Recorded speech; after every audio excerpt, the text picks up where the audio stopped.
Uncharted. After engaging with every avenue of what Knoxville has to offer currently, I could only think of one final way to put my finger on the pulse of what makes her beat. A paranormal tour that's aimed at sharing history right alongside scares. All right, team, so welcome to Haunted Knoxville Ghost Tours. You guys are gonna be going on a very special adventure with me tonight. Tonight, you get to be the ghost hunters. So what that means is that you guys are Girl Scouts, so I expect only the best. So you guys have to demonstrate 3 things with me tonight so that you can earn this very amazing Girl Scout badge for ghost hunting. What are the 3 things? History, science, and teamwork. Those are the 3 things that you're gonna be learning tonight and showing me that you can do. Now I wanna introduce tonight someone special. She's gonna be an honorary Girl Scout. Do you think you can welcome her into the Girl Scouts here tonight? Yeah. I gotta teach you why we investigate and how to use all these different scientific tools. Now, how many of you girls are a little scared? It's okay to raise your hand if you're a little scared. I'm gonna be honest with you. Since I've done these tours, I have laughed more with some of the responses than ever been scared. It's actually kind of funny. I remember one night that I asked a question, I got really kind of crazy. I went, and I got a question for you. I bet you've seen some pretty ankles back in the day. Do I not sound like an 1800 outlaw? I did, right? So we had 20 people around the device, and we heard, uh-huh. We were all rolling. We're on the ground laughing because it's funny. So actually the TV shows don't really show how fun it is to investigate the paranormal. So tonight you're gonna find out, all right? So orbs, a lot of natural things can make this, but they also could be paranormal. So the thing is this, that's where you come together as a team.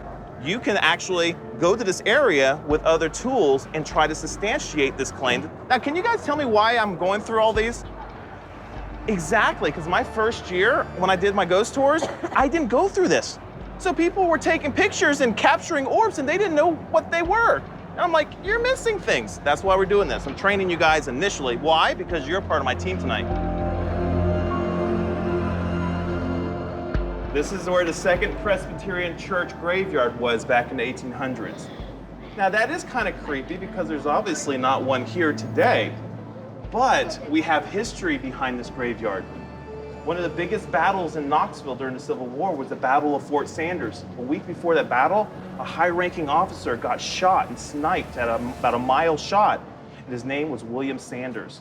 They buried William Sanders behind the backs of the soldiers by candlelight in this graveyard. They didn't want to ruin the morale of the Union troops. So could William Sanders be here because they buried him in secrecy? So, people live up here. There's lofts up there. And a couple years ago, I had someone on my tour that moved in up there, and she came on my tour, and 2 weeks after the tour, she flagged me down with a group. She says, I live up here, to the group, and something crazy's happening. I'm like, what's going on? She says, I had to check with my neighbor to see if the same thing's happening with her. And she says, it is. I said, what's going on? She says, our drawers are opening in the middle of the night by themselves. That same lady, 6 months later, found me downtown again. She says, hey, you remember me? I said, of course I do. She says, they're still doing the drawers. She seemed really calm. She said, now they're doing doors. So, I armed you with knowledge. Now we're gonna investigate. This is our area to investigate. So the idea is flashlights, you're gonna be listening for someone saying, I got a floating EMF, I gotta get it down. So the first thing is it's gotta be on the FM, and second, it's gotta be sweeping before it gets in the plug. So once it's moving, we can go ahead and plug it in at that time, all right? I'm scared now. Oh, it's okay, you got it. We're good.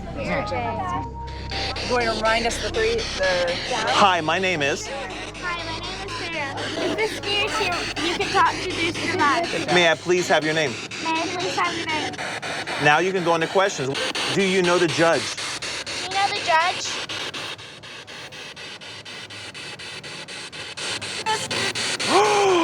Did you hear that? I heard something, Yes. I Did you hear yes? Did you get your mail? The K2, okay, because it didn't initially, did it? Yes, he did.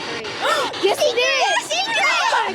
That's what he said. Do you want to ask a question? No. Okay. You know, I was scared when I had my first experience down in Florida. I bought a house, a 1923 house that was highly haunted. I didn't believe in ghosts until I lived in a house that weird things were happening. It was very quick that I started believing in ghosts. So I was scared initially. What really scared me the most in that house living in it is I was testing out an air mattress in my living room and I heard a male voice inside my house. So I hightailed it to my parents' house at 4 o'clock in the morning and knocked on their door and says, "Can I stay here?" And they're like, "Why are you here? You have your own house." I'm like, "I think my house is haunted." And they're like, "Okay, come on in." I was like, I didn't expect that. So I asked my parents, I said, "Why? That's weird. I didn't expect that. Why did you act that way?" Well, remember when you were a kid and we lived in New Jersey for that 1 year when Dad transferred? I'm like, "Yeah." Well, we felt like the house was haunted. We didn't let you kids know.